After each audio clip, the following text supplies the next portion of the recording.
말씀이 내게 임하여 이르시되 인자야 이스라엘 장로들에게 말하여 이르라. 주 여호와께서 이렇게 말씀하셨느니라. 너희가 내게 물으려고 왔느냐? 내가 나의 목숨을 걸고 맹세하거니와 너희가 내게 묻기를 내가 용납하지 아니하리라. 주 여호와의 말씀이니라. 아멘.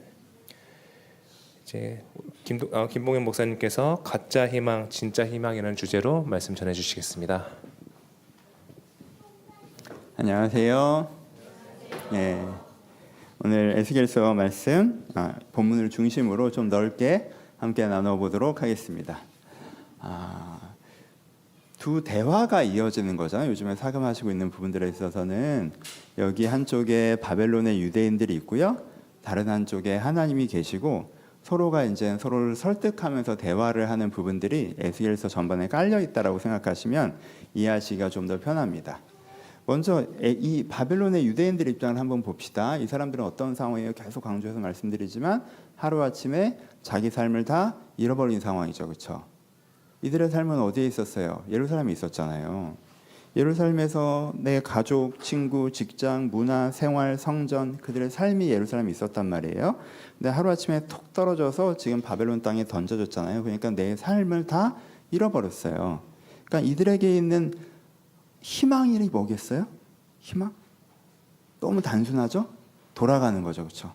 돌아가기만 하면 내 자리가 거기 있잖아요. 내가 돌아가기만 하면 내 가족들이 나를 달려나와서 안을 거고, 내 집에 내가 누울 거고, 내 일을 다시 할 거고, 성전에 올라가서 예배를 드릴 거고, 얼마나 감동적이고 평화롭겠어요. 돌아가기만 하면 되잖아요. 그러니까는 이들 마음에 가득 차 있는 희망이 뭐예요?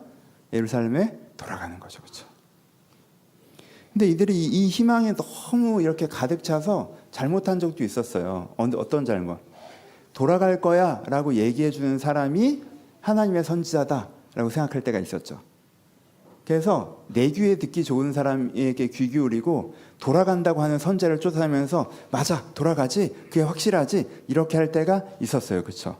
근데 여기 회개했죠. 보니까 저 사람은 진짜 선지자가 아니야. 듣기 싫은 소리를 해도 에스겔이 진짜 선지자야. 그래서 거짓 선지자를 쫓아가는 걸 회개하고 누굴 찾아가요? 에스겔을 찾아가죠. 에스겔을 찾아가서 이제 부탁을 드려요. 첫 번째는 뭐라고 부탁을 드렸어요? 에스겔님, 절 위해 좀 기도해 주시면 안 되겠습니까? 지금 하나님께서 우리를 돌려보낼 마음이 없으신 것 같은데 저희 대신 기도를 좀 해주세요. 우리가 아는 성경에 보면 하나님께서 광야에서 우리 선조들에게 분노해서 다 죽여버리려고 하실 때에도 모세가 중보기도를 했더니 그 마음을 돌이키셔서 그들에게 은혜를 주셨잖아요. 그것처럼 우리 위해서 중보를 해주세요. 그럼 하나님께 우리를 불쌍히 여기셔서 우리는 부족하나 당신을 하나님께서 신뢰하시니까 당신의 기도를 들으시고 우리를 다시 한번 되돌려 보내주실 수도 있잖아요. 우리를 위해서 기도해 주세요 라고 에스겔에게 얘기했던 부분들 있죠. 근데 에스겔이 거절하죠. 안 할 거라고 그러죠. 하나님께서 거절하시죠. 누가 와서 욥이 와서 해도 다니엘이 와서 해도 안 듣는다. 딱 그래서 중보기도로 해결될 일이 아니라고 얘기하시죠. 이들이 돌아가요. 그다음에 이제 좀 시간이 지나서 다시 찾아옵니다. 다시 찾아와서 제가 잘못 생각했던 것 같습니다. 중보기도 한번 해주시면 다 해결되고 제가 이런 거 생각 안 할게요. 저희가 어떻게 해야 될까요? 저희가 어떻게 하면 돌아갈 수 있을까요? 알려주세요. 저희가 바뀌겠습니다. 저희가 어떻게 하면 돌려보내주겠습니까? 라고 얘기를 하죠. 그렇죠? 참 이 사람들의 태도가 겸손하고 간절합니다. 그렇죠? 엄청나게 대단한 걸 바라는 게 아니잖아요. 그냥 하나님께서 주셨었는데 내가 그걸 귀한지를 모르다가 빼앗긴 내 삶, 그냥 그 소박한 내 삶, 그 삶을 돌려달라는 거잖아요. 그거 다시 돌려주면 내가 소중히 여기고 살겠다는 거예요. 내가 그 전에 달콤한 소리에 휩싸였던 거 회개하고요. 내가 중보기도 해주면 해결되지 않을까라고 떠밀었던 거 그것도 회개하고요. 내가 변화돼서 하나님 앞에 내가 변화돼서 그걸 누려보겠습니다라고 얘기하는 거 얼마나 겸손하고 간절합니까? 그렇죠? 근데 하나님께서 이 사람들한테 뭐라고 대답하신 거예요? 그게 오늘 본문이죠. 하나님께 뭐라고 하세요? 내가 내 생명을 두고 맹세하는데 너희들이 나에게 묻기를 허락하지 않겠다라고 얘기해요. 이 말을 꺼내지도 못하게. 그걸 물어보려고 왔는데 저희가 어떻게 해야 돌아갈까요? 라고 물어보려고 왔는데 야, 말도 꺼내지 말라고 딱 하세요. 질문 자체를 막아버리십니다. 이 본문만 딱 읽으면 되게 냉정하다라고 느껴져요. 근데요, 여러분 성경을 에스겔서를 자세히 읽으셔야 돼요. 좀 넓고 길게 읽으셔야 돼요. 이 톤을 이해하셔야 돼요. 내 질문하지 마. 질문도 못하게 할 거야. 그럼 이건 원래 뭐예요? 내쫓는 얘기잖아요. 나가. 질문도 안 들을 거야. 그러잖아요. 근데 질문하지 마. 그런 다음에 대답을 겁나 길게 해요. 이게 무슨 얘기예요, 이거?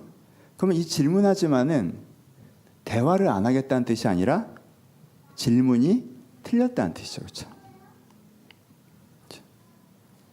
저는 하나님께 묻기를 허락하지 않는다는 게 니네들의 생각의 방향성에 난 동일하지 않아 라는 얘기예요. 그리고 하나님이 오히려 이들을 막 되게 어떤 면에서는 되게 여러분 말만 막 이렇게 하시지 되게 겸손하게 설득하세요. 계속 설득하십니다. 오늘 본문뿐만 아니라 그 앞단부터 계속 설득하시는 거예요. 저희가 돌아가는 게 저희 희망입니다. 저를 좀 돌려보시면 안 될까요? 이거잖아요. 제가 어떻게 해야 저를 돌려보내시겠어요? 라고 하니까 하나님이 이제 이쪽을 설득하는 거예요. 도대체 왜 돌아가려고 하는 거니? 거기 5년 뒤에 전쟁 나. 가면 개고생하고 일로 다시 와. 도대체 왜 가려고 하는 거야? 내가 거기 망한다고 몇 번을 얘기를 해. 가면 좋겠지. 한 2년 좋을 거야. 그 다음에 분위기가 이상해질 거야. 그런 다음에 니네가 이제까지 경험하지 못하는 걸 경험할 거야. 그리고 다시 여기 끌려와서 처박힐 거야. 근데 거기 그 2년 좋다고 거기를 왜 갔겠다는 거야 도대체. 전쟁 난다니까. 예루살렘 망한다고. 에스겔에서 계속 예루살렘 망한다고 얘기하시죠. 지금 이 설득을 하시는 거예요. 돌아가봐야 좋을 게 없어. 그러니까 그들이 무슨 얘기를 하는 거예요. 성경에 좀 생략돼 있지만 하나님 안 망하게 하시면 되잖아요. 저희를 돌려보내시고 안 망하게 하시면 되잖아요. 아니 망하게 하시면 주체가 하나님이신데 돌려보내시고 안 망하게 해주시면 되잖아요. 그때 하나님께 뭐라고 하세요? 걔네들이 얼마나 악한지 너희가 몰라? 그 얘기 지금 계속 반복해서 나오시죠. 앞으로 나오고 있죠. 걔네들 얼마나 악한지 몰라? 하면서 막 나열하시 얼마나 지금 문제가 심각한지. 너무너무 악해. 그걸 그대로 두니? 그걸 그대로 둬? 계속 그대로 둬? 너희들이 그럼 돌아가게 하라고? 너희들도 거기서 악하게 살았었잖아. 내가 너희들 돌려보내서 심판 안 하고 너희들도 지금 반짝 좀 여기서 겸손하고 선하게 사는데 다시 돌아가면 1년 내에 똑같아질 텐데 너희들이 이제 계속 거기서 또 악하게 사는 걸 내가 그걸 보라고. 그걸 보라고. 나는 그건 안 볼 건데. 라고 하니까 이 사람들이 또 뭐라고 얘기해요? 하나님, 왜 그렇게 부정적으로 생각하세요? 저희가 이번에 깨달은 게 많아요. 저희가 돌려보내주시기만 하면 가서 잘 할게요. 먼저 상황을 해결해 주시면 저희가 잘 할게요. 이게 이 사람들의 얘기죠. 거기에 대해서 이제 길게 얘기한 게 오늘 20장이에요. 하나님께 뭐라고 하시는 거예요? 내가 그거를 너희들이 그럴 때마다 내가 마음이 안쓰러워 내가 그거를 해봤어. 얼마나? 내가 그거를 800년을 해봤어. 이 얘기를 하세요. 내가 너희들이 이집트에 있을 때 우상숭배를 엄청 하더라고. 그래서 우상숭배하지 마라. 너희가 우상숭배를 끊으면 내가 너희들을 구원해 줄게라고 얘기를 했어. 우상숭배를 안 끊더라고. 일단 구하고 보자라고 출애굽을 시켜준 거야. 그랬는데 먼저 잘해주면 감사해서 바뀔 줄 알았더니 나와서 반역하더라. 그 다음 세대가 있었어. 얘들은 광야에서 반역을 하더라고. 그래서 이것들 어떡하나 그러다가 일단 가나안에 들여보내주자. 그럼 좀 감사해서 잘하지 않을까 해서 가나안에 들여보내줬더니 거기서 또 우상숭배를 하더라고. 내가 이거를 800년을 돌았어. 또 힘드니까 사사기 때 살려달라고 하더라고. 그래서 일단 살려줬네. 그랬더니 또 타락해. 내가 그걸 몇 바퀴를 돌았는지 몰라. 잘해주면 바뀐대. 근데 잘해주면 또 다시 그 자리. 또 다시 그 자리. 내가 그걸 800년을 했어. 이 얘기를 지금 20장에서 쭉 하세요. 그래서 내가 너희들이 환경이 좋은 악인이 되는 걸 더 이상 못 보겠어. 나는 조금 어려워도 의인이었으면 좋겠어 너희들이. 입장을 바꿔놓고 생각해봐. 네가 네 자식한테 유산을 미리 물려줬어. 그랬더니 허랑방탕하게 살아. 그거 회수할 거야 회수 안 할 거야? 애가 왜 나 힘들게 해라고 막 아무리 난리를 쳐도 걔가 악하게 사는 거는 못 봐서 회수할 거잖아. 그렇죠? 여러분들 얼마나 공의로운 부모예요. 애가 막 뒤집어져서 난리를 쳐서 그 마이쮸 하나 더 먹어도 괜찮을 것 같은데 애 건강 상할까 봐 그걸 안 주잖아. 그걸 안 줘. 애가 막 너무 먹고 싶어 하는데 표정이 단호해. 아, 안 된대. 어? 너희도 그러잖아. 하물며 나야. 지금 너희들한테 그걸 다시 주면 너희들이 어떻게 될지 내가 보여. 그래서 그걸 못 주겠어. 이게 하나님의 설득이에요. 돌려보장해 주세요. 야, 가면 전쟁 난다. 전쟁 안 나게 주면 되잖아요. 그럼 니네 나쁜 놈으로 살 텐데.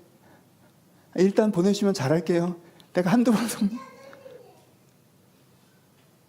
그리고는 하나님께서 이분들을 이렇게 적극적으로 설득하시죠. 적극적으로. 뭐라고 얘기해요? 첫 번째, 여기 나쁘지 않을 거야. 여기 나쁘지 않을 거야. 내가 여기서 집을 주고 밭을 주고 가정을 꾸리고 포도원을 부르게 해줄게. 물론 예루살렘 같을 수 없겠지만 여기서 니네들이 힘들어서 못 살겠어요 라고 하는 건 안 할 거야. 내가 이 문제들 하나하나 해결해 줄게. 계속 더 좋아질 거야.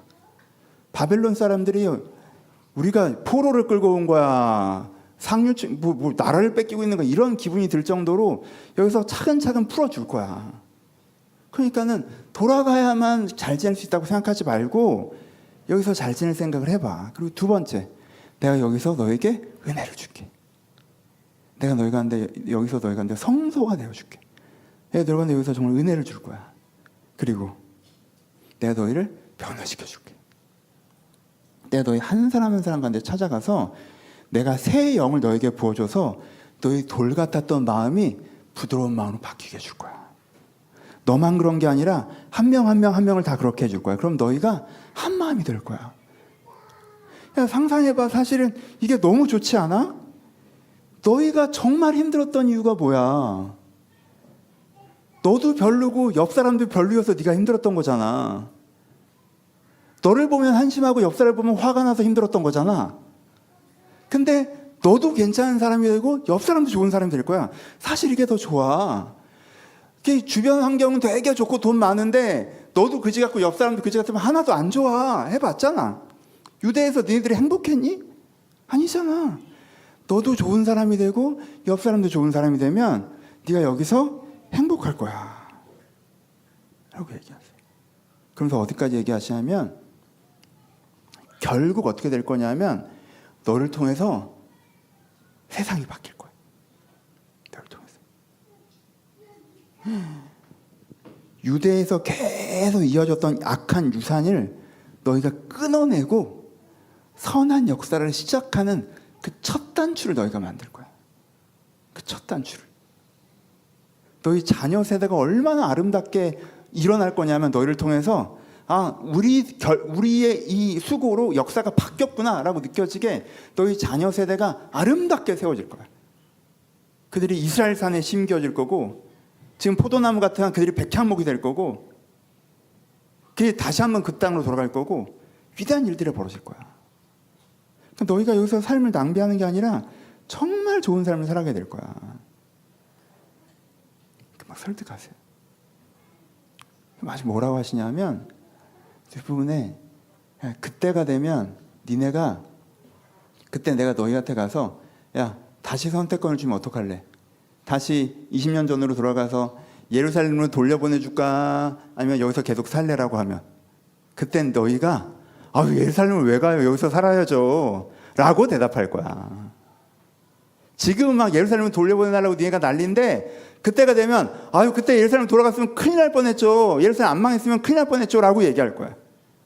그때 예루살렘이 안 망해서 우리가 돌아가서 거기서 돈으로는 잘 먹고 잘 샀는데 나도 다시 영적으로 타락하고 내 자식들도 되게 타락한 세대로 살았으면 와 진짜 큰일 날 뻔했네. 이 아름다운 아이들이 이 아름다운 다음 세대가 우리 윗세대랑 똑같은 그런 애들이 됐으면 어쩔 뻔했어. 큰일 날 뻔했지. 큰일 날 뻔했어. 내가 여기서 변화되고 우리의 자녀 세대들이 아름답게 세워지고 하나님 저는요 지금 선택권을 주셔서 예루살렘 안 돌아갑니다 라고 얘기할 시점이 올 거야 라고 막 설득하세요. 그 설득의 내용이 여러분들이 지금 하고 있는 사금의 내용이에요. 이 설득의 내용이 20장까지 쫙 이어지는, 25장까지 쫙 이어지는데요. 근데 하나님께서 이렇게 센 척하셔서 말을 좀 세게 해서 그렇지 이 얘기예요.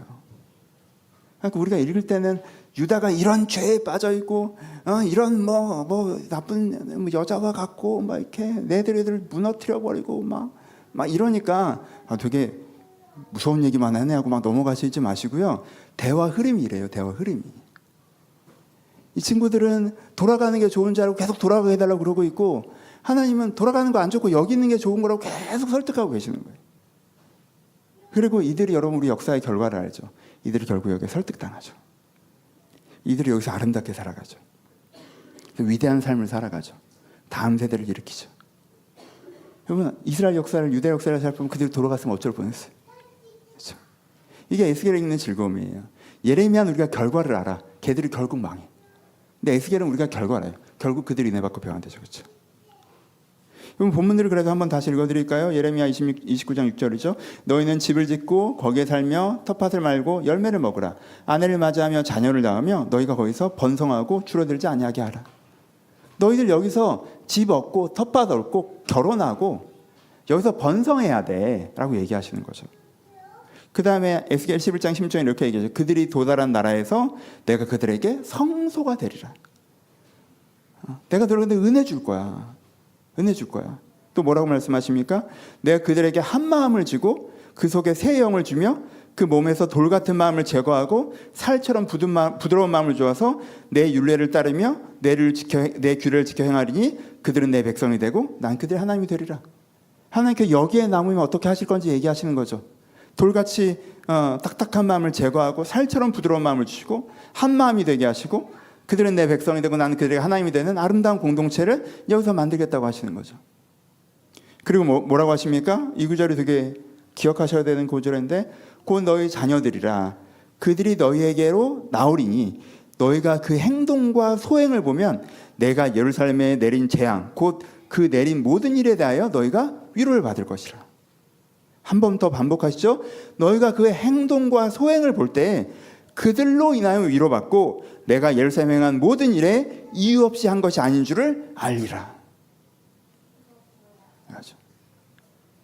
그러니까 너희가 결국 네 자녀 세대 행동과 소행을 보면 위로를 받을 거라고. 와, 내가 예루살렘 떠난 게 진짜 다행이지. 이 아이들이 이렇게 아름답게 성장할 수 있는 기회였구나.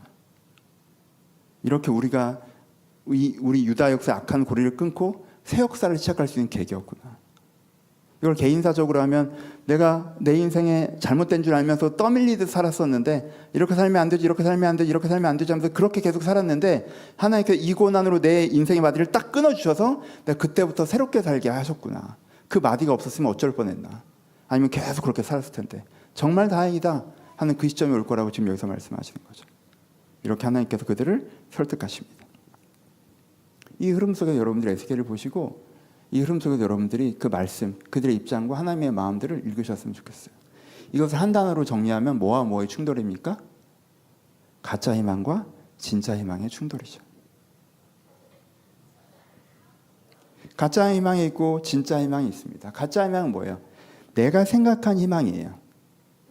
이게 내 생각엔 이게 좋은 거고 이게 되는 거예요. 근데 사실은 나한테 좋은 것도 아니고 되는 것도 아니에요. 그래서 결과적으로는 내 인생을 낭비하게 하는 거예요. 그게 여러분 가짜 희망입니다. 여러분들이 지금 딱 보기에 되게 좋아. 딱 좋아. 그리고 될 것 같아. 그래서 내가 여기에 인생을 막 쏟아. 근데 사실은 그거 안 돼요. 그거 좋지도 않아요. 그래서 사실은 거기에 인생을 쏟고 있는 게 여러분의 인생을 낭비하고 있는 거예요. 그 가짜 희망의 컨텐츠 자체가 악도 아니에요. 죄도 아니고 나쁘지도 않아. 여러분 그 장로들의 태도가 나쁩니까? 아니잖아요. 그들의 장로들의 원함이 욕심이에요? 아니잖아요. 누가 들어봐도 그럴 만한 것이고 괜찮은 거잖아요. 그렇게 해주셔도 좋겠다 싶은 거잖아요. 가짜 희망은요, 딱 봤을 때 죄된 걸 얘기하는 게 아니에요. 딱 봤을 땐 오히려 그래, 이게 참 오히려 선해 보이고 아름답기도 하고 이 정도면 괜찮지라고 보이기도 해요. 될성 싶기도 하고 하나님이 좀만 도와주시면. 근데 그게요, 나한테 진짜 좋은 것도 아니고요, 되지도 않는 거예요. 그래서 계속 그걸 붙잡고 있는 게 인생을 낭비하게 하는 거예요. 여러분, 이 가짜 희망이 우리 가운데 정말 해롭습니다. 진짜 희망은 무엇입니까? 하나님께서 생각하시는 희망이죠. 내가 보기엔 그렇게 좋아 보이지도 않고 될 것 같지도 않아. 근데 그거는요, 사실은 나한테 되게 좋은 거고요. 돼요. 내가 거기에 마음을 쏟기만 하면요, 그게 나한테 진짜 좋은 거고요. 되는 거예요. 그래서 내가 가짜 희망을 내려놓고 진짜 희망을 내가 딱 잡기만 하면, 그래서 내 인생의 역량을 거기에 쏟기만 하면 사실은 거기서부터 내 인생 앞날이 열려지는 게 진짜 희망이에요. 그러니까 여러분, 너무 빨리 희망을 딱 잡고 시작하지 마시고, 내가 이거 잡으려고 하는 희망이, 내가 이제 잡고 있는 희망이 가짜 희망인지 진짜 희망인지 겸손하게 구별하려고 하셔야 돼요. 여러분, 이 장로들이 얼마나 신앙이 좋습니까? 태도가 좋잖아요. 지금 뭐 거짓 선자를 따라갑니까? 욕심껏 구하기를 합니까? 무례하게 말을 하기를 합니까? 태도가 좋잖아. 신앙이 좋다고. 근데 신앙이 좋은 사람도요, 가짜 희망을 성급하게 딱 움켜잡고 시작하면요, 하나님이랑 관계가 계속 어긋나지는 상황이 돼요. 그 사람들이 그 다음에 하나님의 말씀에 귀 기울이지 않았지만요, 기분만 나쁘고 집에 가는 거야. 우리가 그렇게까지 겸손하게 말씀드렸는데 말도 꺼내지 말라고 그러더라고, 하나님이. 뭘 어쩌라는 건지. 그 뒤에 하나님의 설득을 듣고 하나님은 그러시구나라고 진짜 희망에 귀를 기울였으면 모르겠지만, 그게 안 들리고 가짜 희망을 꽉 잡고 있는 상태라면요, 신앙이 좋아도 계속 하나님한테 섭섭해지고 뭔가 단절감이 생기고 이제 꼬인다는 말이에요. 여러분, 구별을 하셔야 돼요. 먼저 잡지 마시고 진짜 희망과 가짜 희망을 구별하려고 하셔야 돼요. 이거는 어떻게 구별하냐면요, 몰라. 본인들이 알아서 하셔야 돼요. 이건 케이스 바이 케이스잖아요. 케이스 바이 케이스. 여기 법칙이란 건 없어요. 근데 케이스를 다뤄줄 수는 있겠죠. 케이스를 다뤄드릴게요. 이건 절대적이지 않아요. 법칙처럼 들으시면 안 돼요. 근데 오늘 본문의 근거에서 이런 케이스가 많다, 이런 경우에는 가짜 희망일 수 있다라는 걸 소개를 해드릴게요. 이런 경우에 진짜 희망일 수 있다. 가짜 희망의 이 케이스에서 특징은 뭐예요? 첫 번째, 자기 확신입니다. 여러분, 여러분들한테 진짜 좋은 게 뭔지 여러분들이 알 수 있어요? 없죠. 왜? 정보량이 부족해서. 내가 어떤 사람인지 내가 사실 잘 모르잖아요. 내 미래가 어떻게 될지 내가 잘 모르잖아요. 내가 현재 갖고 있는 정보는 현재까지 하는 내 모습과 현재까지의 경험과 현재의 상황이에요. 내 인생에 내 인생에 정말 좋은 게 뭔지를 알려면 5가지 정보가 필요해. 내 미래, 진짜 난 어떤 사람인가? 현재 난 어떤 사람인가? 이제 내 과거가 어떠했나? 현재 내 상황이 어떠했나? 5가지 조합이 있어야 내 미래에 내가 가장 좋은 게 뭔지 알 수 있는데, 중요한 2가지 정보가 빠져 있어. 그러니까 나는 3가지 정보만을 가지고 추측할 수 있지 확신할 수는 없거든요. 항상 그래요. 내게 가장 좋은 게 무엇이니 나는 추측할 수 있는 게 내가 설 수 있는 최선인지 확신할 수는 없어요. 근데 확신이 들잖아요. 그러면은 가짜 희망일 확률이 있어요. 너무 확신이 돼. 내가 너무 명확하게 알고 있다고 생각해. 나한테 좋은 게 뭔지 이게 너무 당연해. 이거 100%야. 그러면 가짜 희망일 확률이 좀 있어요. 두 번째, 가짜 희망은요, 주로 불편함에서 시작합니다. 어려움에서 출발해요. 왜 그 희망을 갖기 시작했어? 라고 하면요, 사실 저한테 이런 문제가 있어서요. 그러니까 첫 단추인 경우가 많아요. 이게 힘들어서요. 이게 어려워서요. 그래서 이게 해결된 상태를 내가 원하는 거예요가 되는 거예요. 첫 단추가 문제예요. 근데 여러분, 이게 공이 튕기는 것 같은 거거든요. 문제에서 튕겨 나와요. 그럼 그 공이 어디로 가는지는 잘 모르죠. 이 문제만 아니면 된다는 거잖아. 거기가 어딘지 정확하게 알아요? 모르죠. 그냥 이 문제가 없는 곳이에요. 그 이름이. 괜찮을까? 이 문제만 없으면 되는 걸까? 거기가 이상적인 결론일까? 그렇게 어렵죠. 근데 문제에서 출발해요. 내가 이게 힘드니까, 내가 이게 어려우니까 이게 해결된 상태가 이 사람이 생각하는 희망인 경우가 가짜인 경우가 많아요. 세 번째는 두 번째와 연결되죠. 그러다 보니까 환경에 대한 구체적이고 단기적인 계획의 형태일 때가 많습니다. 그래서 희망이 뭐야라고 하면요, 되게 이 제품이 되게 깔끔하게 딱 떨어져 나와요. 환경에 대한 구체적인 당적인 계획이에요. 요게 요렇게 해결됐으면 좋겠어요. 되게 구체적이에요. 왜? 구체적인 문제에서부터 출발했으니까. 구체적인 문제에서부터 시작해서 출발했으니까 구체적인 대안이 되게 정확하게 나오죠. 네 번째 특징은 양보라는 교만이에요. 여러분, 내가 스스로 되게 많이 양보해요. 진짜 맘 같아서는 여기 와서 고생한 거에 대한 보상도 받고 싶고, 맘 같아서는 바벨론한테 보복도 하고 싶고, 맘 같아서는 진짜 이래. 근데 내가 하나님한테 100번 양보했어. 사과도 필요 없고 보상도 필요 없고 바벨론이 멸망하지 않아도 되고, 그냥 하나님, 내가 10가지 중에 9가지 포기하고 한 가지만 바랄게. 한 가지 되돌려 만나 주세요. 여러분, 사람이요, 내가 100번 양보해서 한 가지만 제시하는 거라고 딱 내 마음 위치를 잡잖아요. 그러면요, 그 내가 제시한 기준을요 절대적으로 받아들입니다. 이건 이걸 안 들어주는 건 말도 안 되지, 이게 돼요. 이게 양보의 교만이에요. 그래서 부부싸움이 안 끝날 때가 이럴 때야. 얘도 양보했다고 생각했고 쟤도 양보했다고 생각했어. 그럼 끝이야, 이건. 그 싸움은 끝난 거야. 그 싸움은 해결되지 않아. 부부싸움이 그래도 해결점이 있으면 얘는 양보했다고 생각하고 얘는 미안하다고 생각해야 거기에 해결점이 보여요. 그렇죠? 그러니까 내가 하나님한테 양보했다라는 감정선을 딱 갖고 있어요. 그러면은 가짜 희망일 확률이 좀 있어요. 다섯 번째 특징은 거절감입니다. 이것도 양보의 교만과 연결되는 거죠.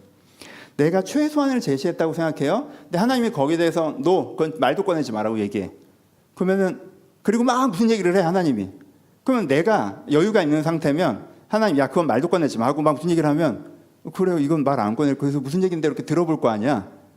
근데 이 양보의 교만을 갖고 있으면 말도 꺼내지 마 해서 나 오늘 대화는 끝났어. 그 다음은 아무것도 안 돼요. 그냥 사운드야. 뭐? 거절감. 하나님과의 관계에서 거절감 이슈가 크게 작동해요. 뭔가 하나님과 내 사이에 그걸 할 때 거절감이라는 단어가 하나님과 나 사이에 되게 벽처럼 서 있어요.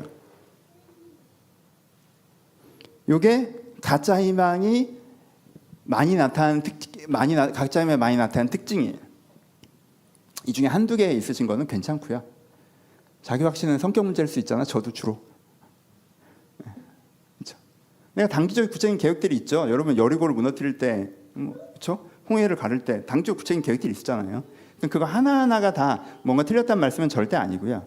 근데 이 5가지가 동시적으로 나타난다라고 하면 그래도 아닐 수도 있는데, 케이스가 다양하니까 한번 생각해 보셔야 돼요. 내가 붙잡고 있는 게 가짜 희망은 아닌지, 내가 자기 확신이 너무 세고 내가 불편함에서부터 시작한 거고 구체적인 환경의 대안을 가지고 있고 내가 내가 이거 100번 양보했다는 마음을 갖고 있고 하나님 이걸 안 들어준다고 생각하면 너무 거절감이 느껴진다. 그러니까 5개가 동시적으로 내 안에 내적 태도다. 하면 여러분 붙잡고 있는 게 가짜 희망은 아닌지 한번 생각해 보셔요. 진짜 희망의 특징을 얘기해 봅시다. 진짜 희망의 특징도 5가지 말씀드리면 우리가 또 진짜 희망을 잘 알아보고 잡아야 되니까. 첫 번째는요, 기도 중에 그 마음이 떠올라요. 그러니까 그냥 그런 거 말고 내가 생각하기에 내가 지금 하나님의 말씀을 좀 그래도 듣는 그 깊은 기도에 들어갈 때가 있잖아요. 그럼 항상 같은 메시지가 와. 눈을 뜨면 에이, 그러고 싶지 않아. 에이, 그렇게 되는 거 싫어. 근데 눈을 감으면 이렇게 막, 그렇지. 눈을 뜨면 막 이 사람이랑 잘 되고 결혼도 하고 싶고 막 그럴 것 같아. 눈을 감으면 자꾸 혼자 살 용기를 주셔. 막 용기를 주셔. 막 할 수 있을 것 같아. 막 와. 그럼 하나님이 주신 희망일 수 있어요. 하나님이 주신 희망일 수 있을 것 같아. 그런 거 있잖아요. 눈 떴을 때는 막 딴 생각이 드는데 눈 감으면 왜 이런 생각이 들지? 라는 그런 생각이 내 안에 이렇게 올 때가 있잖아요. 그렇죠? 되죠. 그러면 그게 진짜 희망일 확률이 꽤 있어요. 하나님이 동일하게 얘기하실 때. 그 사람들도 그랬잖아요. 가짜 선지자들 찾아가면 막 듣기 좋은 얘기를 해줘. 근데 약간 석연치가 않아. 근데 에스겔 찾아가면 듣기 싫은 소리를 해. 근데 알겠어. 이게 하나님의 음성인지. 이 장로들이 그런 거야. 그러니까 자꾸 에스겔한테 오는 거잖아요. 그래서 어떻게 해? 그런데 에스겔이 하는 말이 진짜인 건 아는 거예요. 그 정도 영적 감각이 있잖아요. 그러니까 에스겔한테 오잖아요. 그런 것처럼 내가 기도해보면 비슷한 얘기가 흘러가. 내가 어떤 거 갖고 막 기도해. 막 간절하게 막 부르짖으면서 막 기도할 땐 될 것 같아. 근데 고요하게 하나님께서 나를 인도하셔. 내적 평안을 쫙 주셔. 근데 그때 느껴져. 이건 텄다. 안 되는구나. 그럴 때 있죠. 저 있어요. 안 되는 거야. 하나님께서 할 때 나한테 말씀하시는 것들이 있어. 하시겠다고 하시는 것들이 있어. 그게 진짜인 희망의 확률이 많아요. 두 번째는요. 불편해서 시작하지 않고요. 이상향에서 시작해요. 출발점이. 이 문제 해결됐으면 좋겠는데 라고 희망이 생긴 게 아니라 저렇게 하면 되게 좋겠다. 하나님께서 날 저렇게 만들어주시면 되게 좋겠다. 그렇지, 내가 저런 삶을 살면 되게 좋겠다. 내가 저런 가정을 꾸리면 되게 좋겠다. 내가 저런 영향을 줄 수 있다면 되게 좋겠다. 뭔가 이상향에서 시작해요. 그래, 저렇게 되면 좋지. 그렇죠? 이 차이를 아시겠어요? 테니스 공이 벽이 튕겨서 나오는 것 같은 거예요. 여러분 불편해서 시작하시는 거면. 그렇죠? 근데 이건 뭐예요? 뭔가 도르래가 딱 나한테 달려서 내가 이렇게 착착착착 해서 글로 딸려 올라가는 개념이에요. 저렇게 되면 좋겠다. 이 형태를 띠는 게 진짜 희망의 특징입니다. 세 번째는요. 환경에 대한 것보다 영혼에 대한 이야기가 더 많이 들어가 있습니다. 하나님께서 여러분들 진짜 희망을 줄 때는요. 환경 얘기가 짧고요. 영혼 얘기가 많아요. 오늘도 느껴지시죠? 하나님께 계속 신나서 무슨 얘기를 하세요? 야, 어떻게 될 거냐 하면 내가 새 영을 너희한테 줄 거다? 야, 진짜 이렇게. 그러면 네가 네 돌 같은 마음이 막 진짜 살 같은 부드러운 마음이 될 거야. 너무 좋겠지. 하나님 막 이 얘기해. 그럼 여기서 들으면서 그러니까 바벨론에서 산다는 거야, 예루살렘에서 산다는 거야, 어디서 산지 얘기를 해야지 이러고 있는데 하나님은 잘 봐봐. 그럼 너희가 어떻게 되냐면 너희가 포도나무 같은데 백향목이 되는 거야. 너무 좋겠지. 그러니까 어디서 백향목이 되는데. 그렇죠. 하나님은 지금 하나님의 소망을 막 얘기할 때 이 하나님은 어디에 집중되어 있어요? 영혼에 대한 이야기에 더 많이 집중되어 있어요. 환경적인 거 어느 정도 내가 도와주지 하는데 영혼에 대한 이야기. 네가 이 과정을 통해서 네 내면이 어떻게 변화될 거야? 네가 어떻게 성장할 거야? 네가 어떻게 새로워질 거야? 네 주변은 어떻게 바뀔 거야? 이 얘기가 되게 많아요. 이게 하나님의 관심사거든. 하나님의 관심사. 하나님의 소망을 얘기할 때는요. 내가 어떻게 영적으로 구원받고 나를 통해서 얼마나 아름다운 일이 일어나는 거에 대한 이야기들이 훨씬 더 많아요. 네 번째. 하나님의 소망, 진짜 소망은요. 계획에 가깝기보다 방향성에 가까워요. 내가 세우는 가짜 소망은 불안에서 출발하기 때문에 굉장히 계획의 형태를 져요. 여러분 사람이요. 불안할수록 소망이 계획의 형태를 띱니다. 그렇죠? 되게 구체적이고 타임라인까지 계획이 나오고 이렇게 되면 되게 좋겠다 하고 이게 엄청나게 구체적이 돼요. 그거 불안해서 그런 거거든.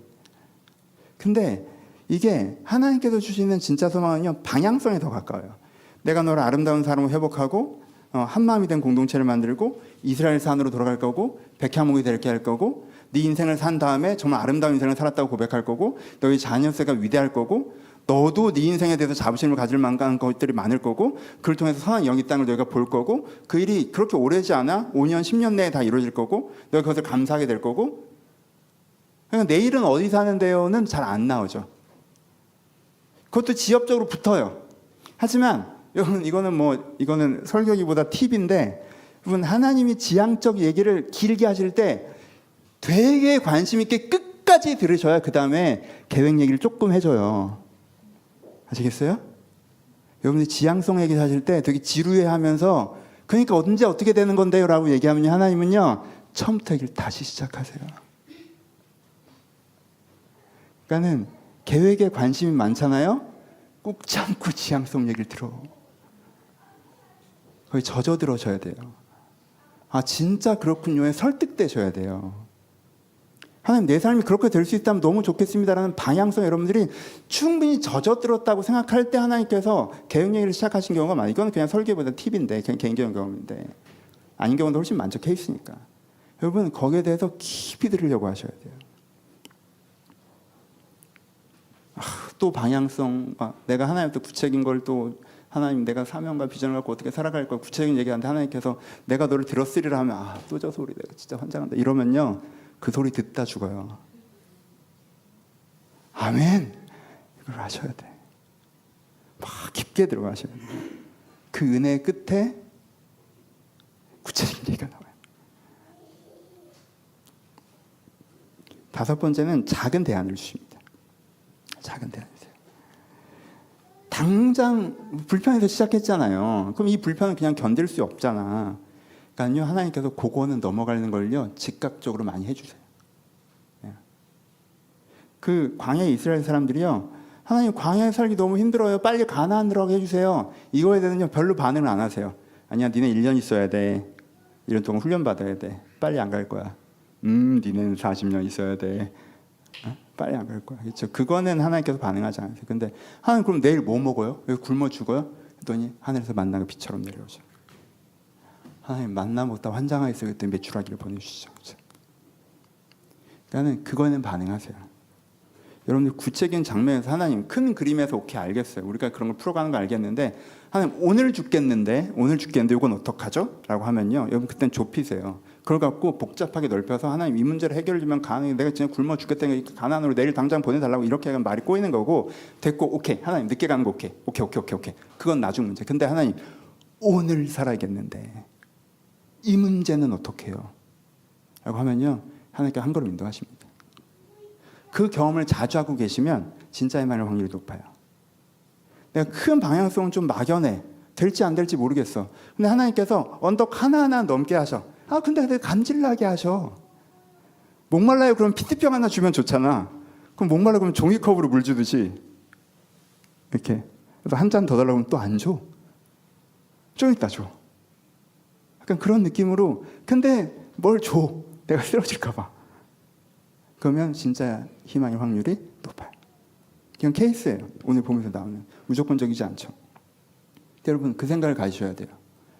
삶에는 되게 보기에 그럴듯하고 나쁜 게 하나도 없지만 나한테는 안 되는, 그래서 내 인생을 낭비하게 하는 가짜 희망이 있고, 하나님께서 나에게 만들어 주신 거여서 결국엔 이루어지는 진짜 희망이란 게 있다. 내가 이걸 분별해야 된다. 가짜 희망은 이런 특징이 있으니까 이런 특징들이 나한테 많이 보이면 한번 생각해 봐야 돼요. 진짜 희망은 이런 특징들이 있으니 그런 특징이 있으면 한 번 더 생각해 보고 붙잡아야 되고. 그럼 여러분들이 점점 어떻게 되겠어요? 가짜 희망에서부터 멀어지고 진짜 희망 쪽으로 나아가겠죠. 여러분들이 섣부르게 세워놓은 가짜 희망에 여러분 인생을 낭비한 적이 있습니까? 없습니까?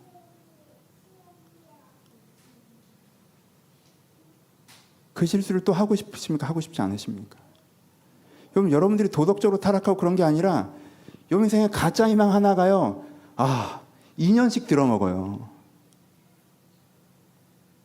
잘못하면요 평생을 들어먹습니다. 그거 하나 보고 달려와 놓고는 여기가 아닌 것 같다, 허무한데 나 왜 이러고 살았지? 라고 하면 어떡해요? 여러분, 그걸 구별하시고요 진짜 희망을 붙잡으셔야 돼요. 마무리합시다. 여러분, 어떤 선택들을 하고 계십니까? 5가지로 나눠보죠. 진짜 희망과 가짜 희망 사이에서 5명의 사람이 있다고 할 수 있습니다. 첫 번째는 오늘 설교에 아무런 감동이 없으신 분. 진짜 희망, 가짜 희망 구별? 아무런 관심 없어. 왜? 전 희망이 없거든요, 목사님. 전 내일이 안 보여요. 희망이라는 단어 잊고 산 지 오래네요. 그럼 거기 희망이 있습니다. 그러면 하나님은요, 그 악한 사람들이 악하게 살아서 예루살렘 성이 무너지는 그 순간에도 이 사람들에 대한 희망을 계획하고 계셨던 분이에요. 그렇죠? 하나님은 만유 안에 계시고 만유를 통치하시죠. 여러분들 만유에 해당이 되세요. 그렇게 특출하게 못나거나 나쁜 사람이 아니야. 만유의 범주에서 벗어날 정도로 특별하지 않아요, 여러분들. 여러분, 하나님 여러분들 안에 계십니다. 여러분들 희망을 만들고 계세요. 희망이 없다고 생각하지 마세요. 되게 어리석은 생각이에요. 두 번째, 어떤 분들은요, 이분도 오늘 설교에 관심 없으세요. 왜? 계획의 영역에 있으시기 때문에. 삶이 나쁘지 않아요. 문제가 있는데 내가 해결할 수 있어요. 이 상태에 계신 분. 현재 내 삶이 나쁘지 않고 문제가 있긴 한데 내가 해결할 수 있어. 뭘로? 내 계획과 행동으로. 그러니까 희망이라는 뭔가 도움이 필요한 개념들을 별로 좋아하지 않죠. 내가 해갈 수 있는데 왜? 하나님의 희망이고 뭐 나의 희망이고 그건 뭔가 일이 벌어져야 되는 부분이잖아. 근데 여러분 이 계획의 언어 속에 갇혀 있는 것도요. 가짜 희망과 똑같은 단점을 갖고 있습니다. 여러분들 그게 여러분한테 그렇게 중요한 게 아니면 어떻게 할래요? 지금 여러분들이 괜찮다고 생각한 거, 여러분들이 계획한 거 신중하셨어요? 어디서부터 출발한 생각이죠?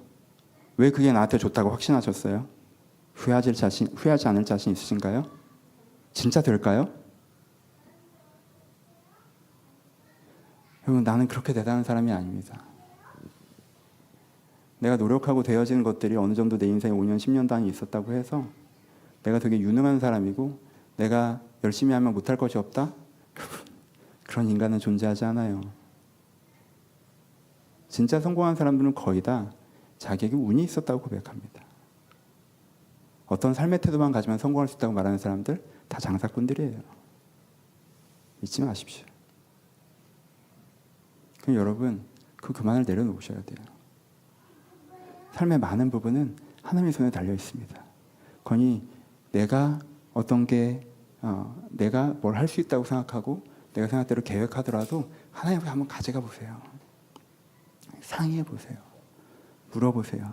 하나님께서요 여러분의 지도를 좀 다시 그려주실 거예요. 그럼 더 좋은 그림이 나와요. 더 좋은 그림이 나와요. 세 번째, 가짜 희망을 갖고 계십니까? 이해해요. 여러분 바벨론에 들어가는 유대의 마음들 진짜 120% 이해되지 않아요? 정말 120% 이해돼요. 저는요 신앙이 약한 사람이라 제가 그 장로들 중에 하나라면 딱 앉아있잖아요. 근데 이렇게 겸손하게 내가 얘기를 했는데 에스겔이 질문하기를 허락지 않노라 라고 하면 제가 그지 같은 성격에 야 가자. 가. 됐어. 그냥 죽자 죽어. 죽지 뭐 더 있어? 그럴 악하고 교만한 자조전. 전 성격 그래요. 가짜 희망을 딱 붙잡고 있을 때 정말 납득이 되잖아. 돌아가고 싶잖아. 그걸 누가 뭐라고 할 수 있어요. 근데 여러분 그게 이게 말을 차이를 아셔야 돼요. 저는요 야 그렇게 하면 그거 잘못하는 거야 라고 말하고 싶은 것 중에 뭔가 도덕적으로 그렇게 하면 안 돼 라고 말할 수 있는 톤은 하나도 없어요. 그럴만해요. 그걸 잘못이라고 얘기하고 싶지 않아요. 도덕적인 개념에서. 근데 실용적인 개념에서 기회비용을 놓치잖아. 도덕적으로는 누가 감히 그 사람한테 뭐라고 할 수 있어. 누가 감히. 그런 일을 안 당해본 사람이 야 그거 너 가짜명이야. 그걸 하면 안 돼요. 그건 그분의 숙제지. 누구도 거기서 바벨론 돌아가는 거 외에 다른 생각하기 어려워요.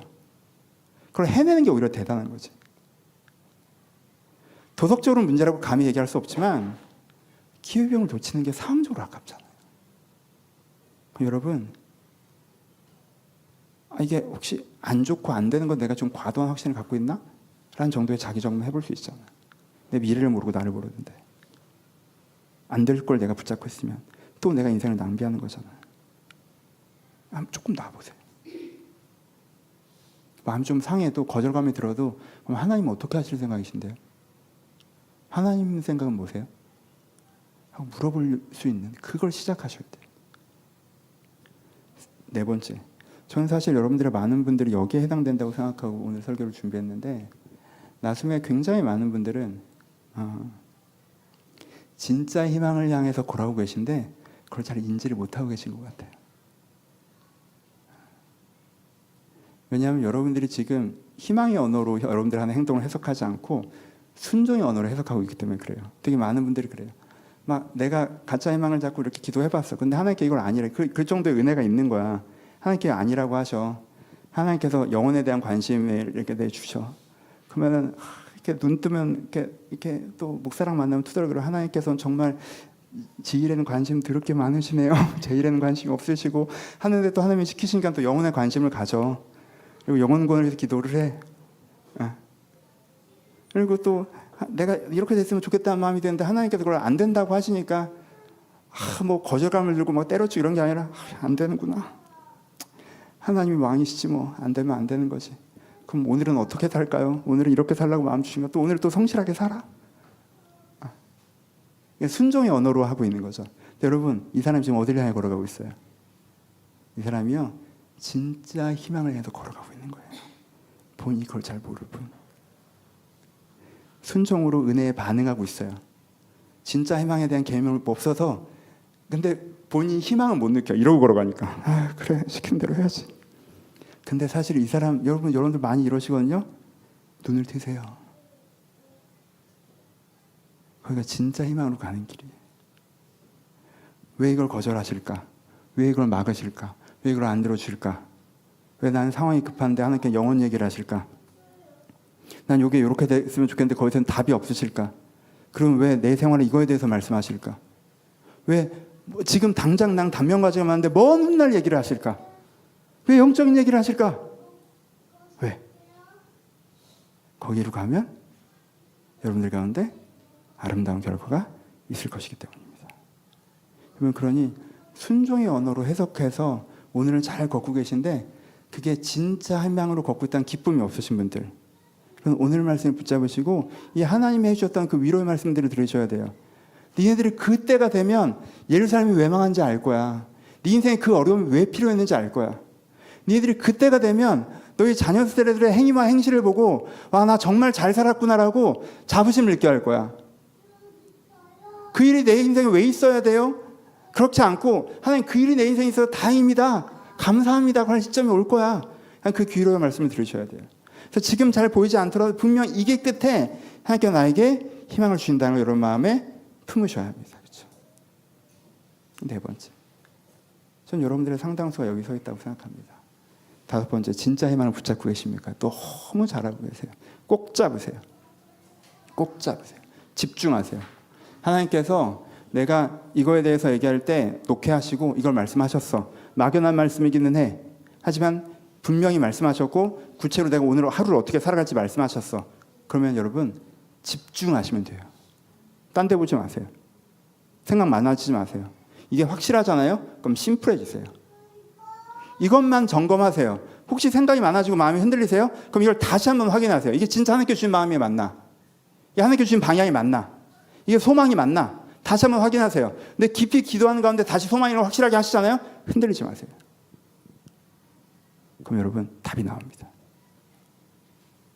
뭐 하나 싶다가 시야가 탁 열리는 지점이 와요. 막 이렇게 우거진 수풀을 지나서 막 이렇게 힘들기만 하고 이게 올라가는 건지 내려가는지 모르겠다가 엄청 시야가 탁 튀어지면서 아, 내가 여기까지 왔고 하나님께 이미 많은 걸 푸셨구나라는 걸 경험한 시점이 와요.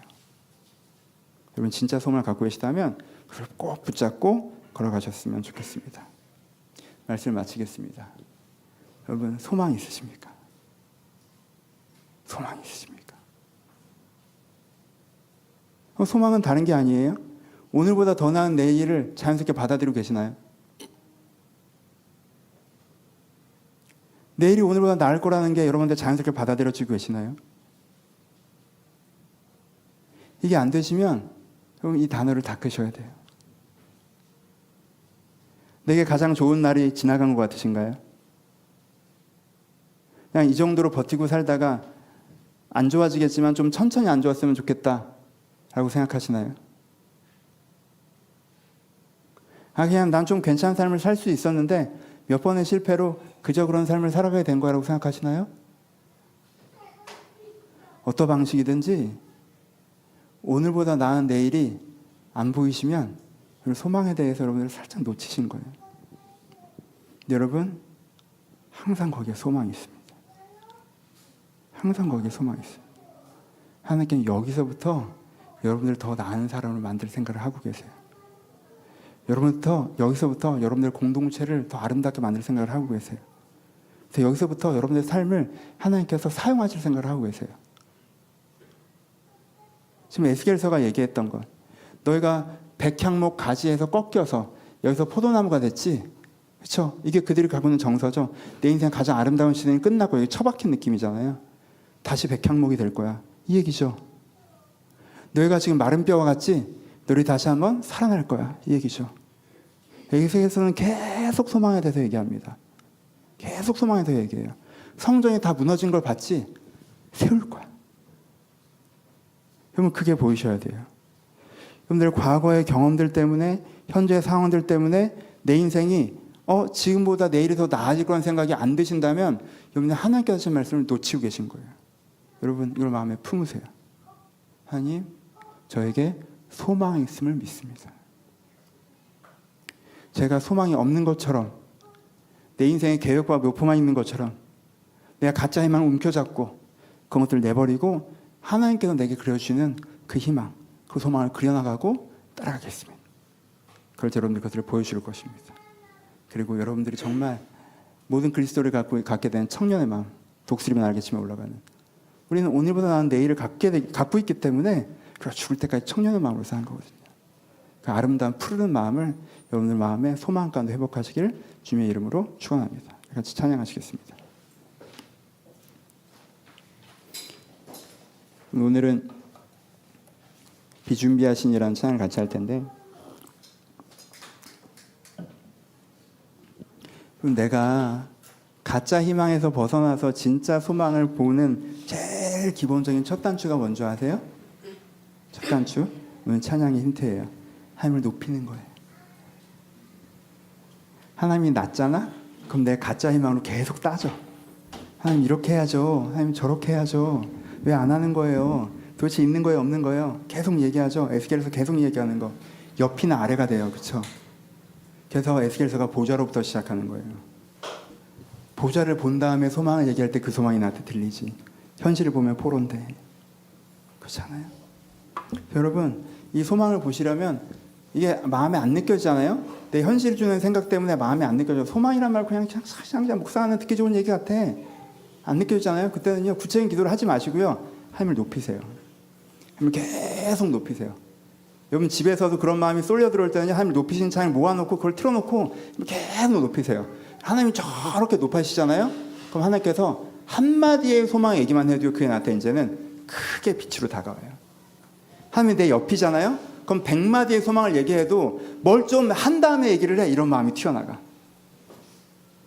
높이세요 지금. 여러분의 환경으로는 하나님을 신뢰하기 어렵고 소망이 없는 것처럼 보일 때 하나님을 높이는 가운데 그 하나님으로부터 오는 소망이 여러분의 큰 빛이 되었으면 좋겠습니다. 이런 고백을 담아서 함께 주님을 높이며 찬양하도록 하겠습니다.